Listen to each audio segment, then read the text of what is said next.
Indian পণ্য made in India দেখলেই বাদ। কেন? ক্যান্সারের উপাদান।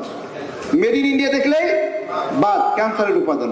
যারা এগুলো বিশ্বাস করে না, বোঝে না, ওদেরকে বলি, তোরা ওই যে নিউজ হয়েছে গতকাল, পচা রুটি, পচা ভাত, কাঠের গুঁড়া এইটা দিয়ে বানাচ্ছে ভারতীয় মশলা। ওবায়দুল কাদের সাহেব খাইবেননি? এত ইন্ডিয়ান পণ্যের দালালি করলো ওবায়দুল কাদের সাহেব। আমি তো মনে করি ওবায়দুল কাদের এই ইন্ডিয়ান পণ্য এত বেশি খাইছে, খাইয়া সিঙ্গাপুরে গেছে চিকিৎসা নিয়ে আসতে হয়েছে। 527টি ইন্ডিয়ান পণ্যে ক্যান্সারের উপাদান পাওয়া গেল। এটা কি আমরা পেয়েছি?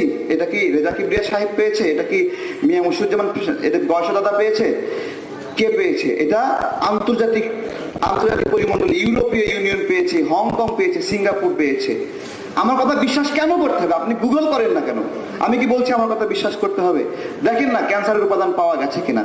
527টা। জীবনে কেউ বাপের ক্ষমতা আছে মুখস্থ করতে পারবে?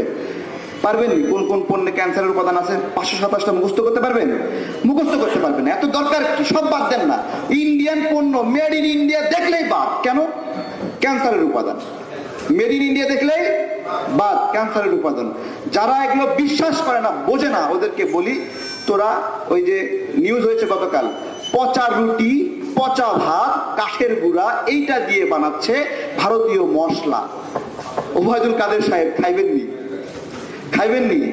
এত ইন্ডিয়ান পণ্যের দালালি করলো ওবায়দুল কাদের সাহেব। আমি তো মনে করি ওবায়দুল কাদের এই ইন্ডিয়ান পণ্য এত বেশি খাইছে, খাইয়া সিঙ্গাপুরে গেছে চিকিৎসা নিয়ে আসতে হয়েছে, তাই না?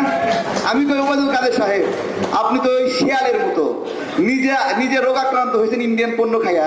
শিয়ালের লেজ কাটা গেছে, এখন বলতেছে এই লেজটা খুব বিরক্তিকর, তোমরা সবাই লেজ কেটে ফেলে দাও। ঠিক আছে, এখন ইন্ডিয়া পণ্য খাইয়া ওবায়দুল কাদের অসুস্থ হয়েছে, এখন বলতেছে যে আমি তো অসুস্থ হয়েছি, এবার তোমরাও খাইয়া অসুস্থ হও। হ্যাঁ, আমাদেরকে এদিকে ইন্ডিয়ান পণ্য খাওয়াইয়া ব্যবসা করবে, আবার আমাদের ক্যান্সার আক্রান্ত রোগীগুলোকে ইন্ডিয়ায় নিয়ে যায়, সেখানে চিকিৎসা করবে। ভালোই ব্যবসা চলছে। ধন্যবাদ সবাইকে। শুধু বলবো আমাদের এখানে বড় ভাইরা যারা আছেন, আমাদেরকে ছেড়ে যায়েন না। আমরা যখনই এই ভারতের আগ্রাসন বিরোধী